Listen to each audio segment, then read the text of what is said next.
ওয়াসি তুই একদম তোর মায়ের মতো হইছস। উফ কোমরে ব্যথা।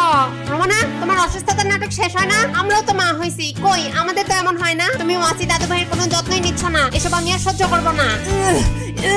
আপনি আরো প্রেসার দিন, থামবেন না। এনাকে এখনই সিজার করতে হবে। কি সিজার? বাচ্চার নরমাল ডেলিভারি হবে? সমস্যাটা কি আম্মা? সিজারের বাচ্চার রোগ প্রতিরোধ ক্ষমতা কম হয়, ওদের অসুখ লেগেই থাকে, তাছাড়া অ্যানেস্থেসিয়ার ব্যথা সারতে অনেক সময় লাগে, তখন ঘরের কাজটা করবে কে? আমি ওর স্বামী, আমি সই করে দিচ্ছি।